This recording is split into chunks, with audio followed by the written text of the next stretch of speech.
Hey, it's John and Mike, brew-dudes.com, and we're doing another tasting. It's Brew United competition season. I just delivered a few beers. I did a balanced beer, which I think was the Blonde Ale, and a hoppy beer, which I think was an American Amber, and then this, which is a malty beer, a brown porter. Now, if you've been watching our videos week after week after week after week, you know that we joined a competition for Brew United.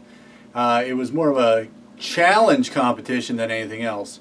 We were given 4 different grains to brew with, 6 different hops to brew with, and only those could be brewed with. I guess yeasts were free and open. But I think it was more of the challenge of trying to brew a beer that hit style and also tasted good too. So with the ingredients of Pilsner Malt, Crystal 60, Flaked Wheat, and Munich Malt, I was supposed to make a brown porter. I picked this to sort of challenge myself.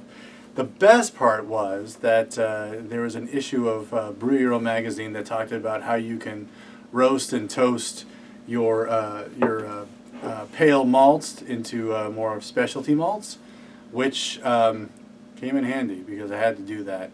So I think there was a video where we chewed on some toasted malt that tasted like a special roast, but then I had to do another toasting session with my backyard grill, where I had to put in some malts and turn up the old grill and have it set about.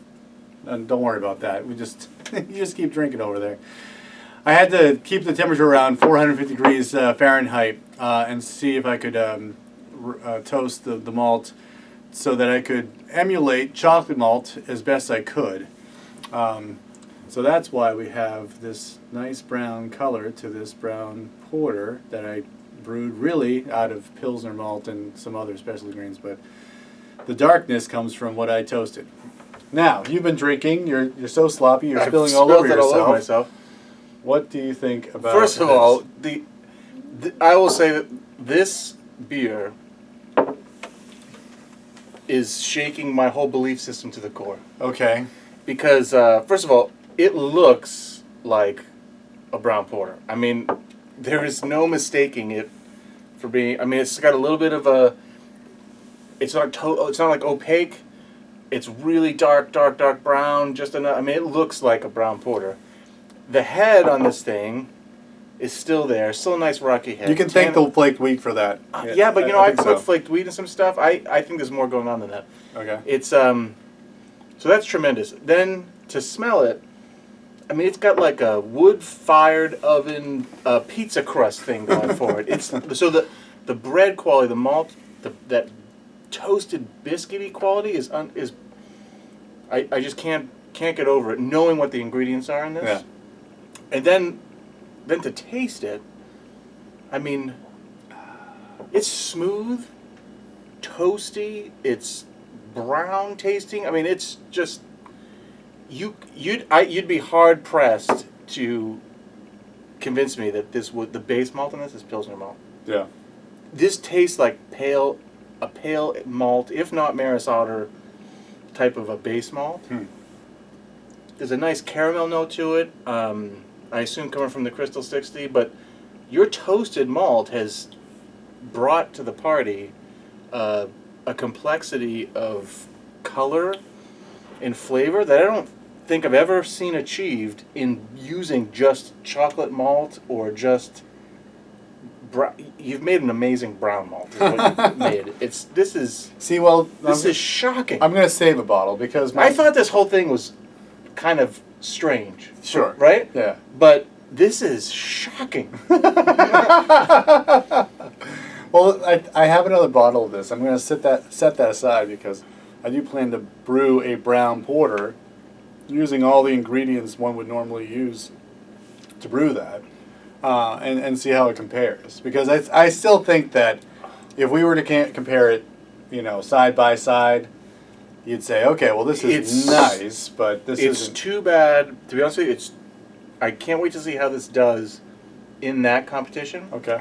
It's too bad that your batch size was so small that you couldn't send it to another competition. Sure. That doesn't, Yeah. you know, and just see what kind of responses you I'm get. pretty sure I could replicate this. It's amazing. I could pretty much, because I know what I did to make the special roast.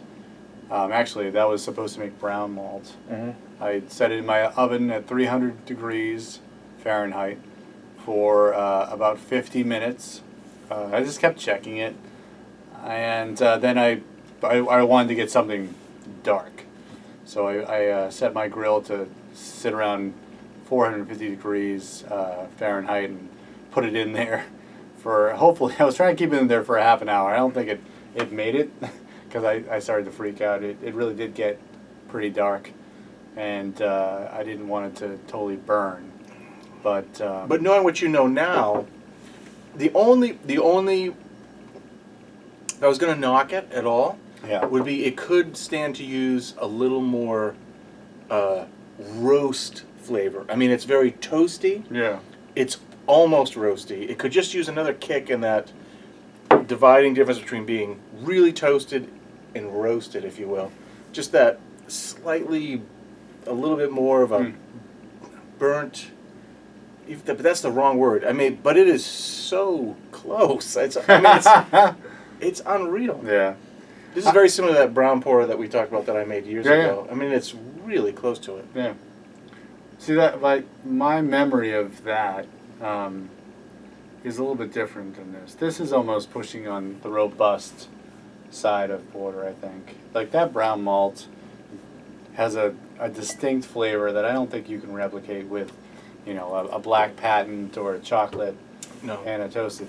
So, I don't know. That's why we're going to save one bottle, put it aside, and then we can taste it side by side with a true brewed to the letter brown porter, and then this, and see how it compares. I'm going to like this more.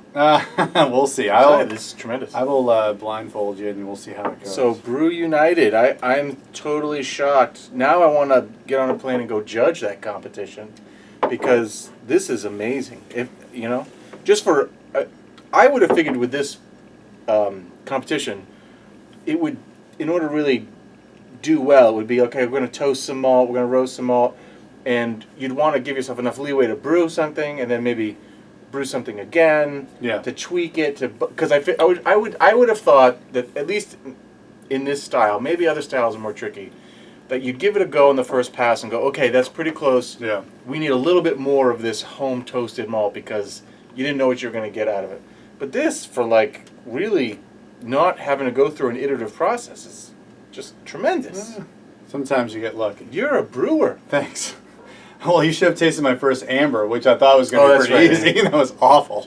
Maybe it's more subtle, more delicate to get into the basket. This is pretty good. I think that also. I think that I forgot the different varieties of hops that I use, but I think that has Challenger and Northdown in it. Northdown, I don't know if I like that. I don't know if I like that hop. And you know what? I read so much about it that it's supposed to be really great. I don't know. There's something about it that takes me off. No, I hear you. I mean, I have an aversion to certain hops. Like I really can't stand Northern Brewer hops. Oh yeah, the woody taste. So like making a California Common is out for me. I just don't like it? that yeast, that hop character. But so the only other thing is Nottingham. Yep, yeast. I can taste the estery quality of that. So, but it works in this. I mean, I know. There's something there. So unreal. All right. Well, we'll see what the competition has to say. You're going to place with this in the category. You think so? Yep. All right. We'll see. You should probably clean that up. I will clean it up. I was just so excited. Seriously. You didn't throw me off, which was nice. We're John and Mike, brew-dudes.com. Brew on. Brew on.